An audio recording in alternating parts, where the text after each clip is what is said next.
The next question is, well, it's one question, but I'm going to split it into two.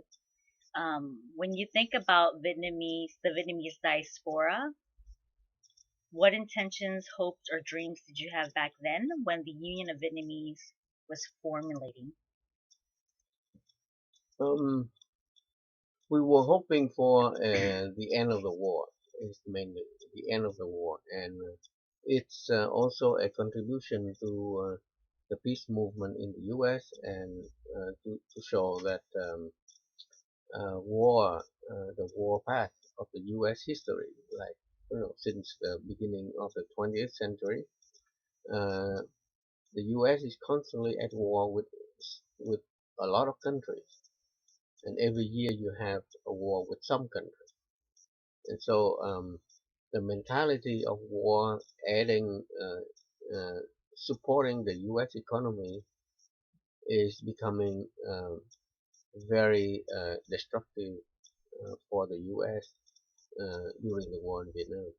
It has proven that at the beginning of the war in Vietnam to the end of the war in Vietnam, the U.S. economy is going down, which is a small country. The U.S. would think that with its powerful economy, it could squash Vietnam like an egg, but it couldn't. But the economy went down after the war in Vietnam, and so what the contribution for this country is that the war in any small country in the world will never succeed if the U.S. bring troops in. And since the war in Vietnam, which was concluded, and Vietnam had some um, uh,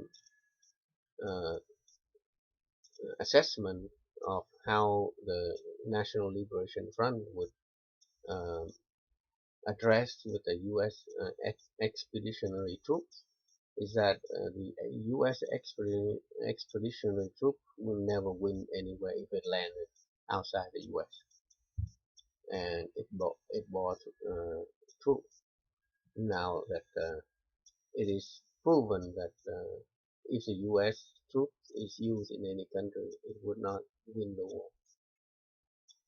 That is the biggest conclusion for the U.S.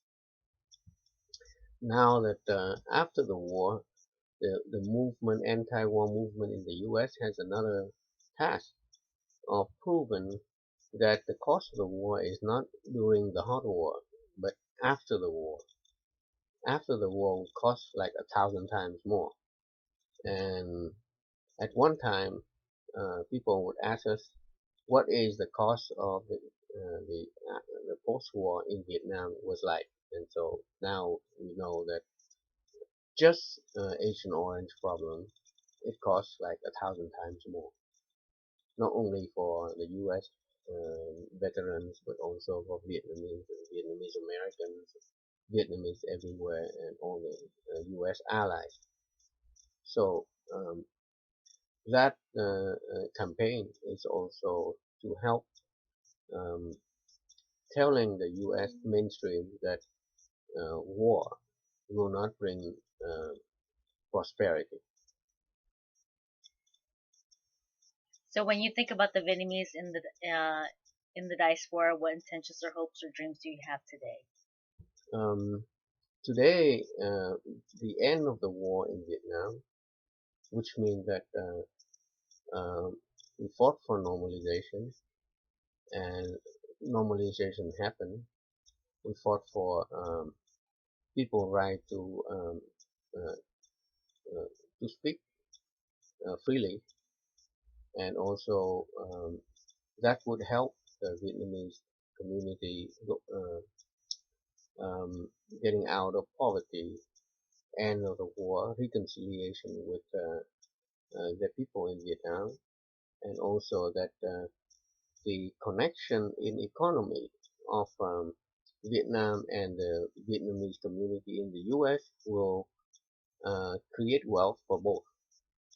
And it has been proven uh, that we have studied in the 70s and the 80s of different uh, Korean American movement communities and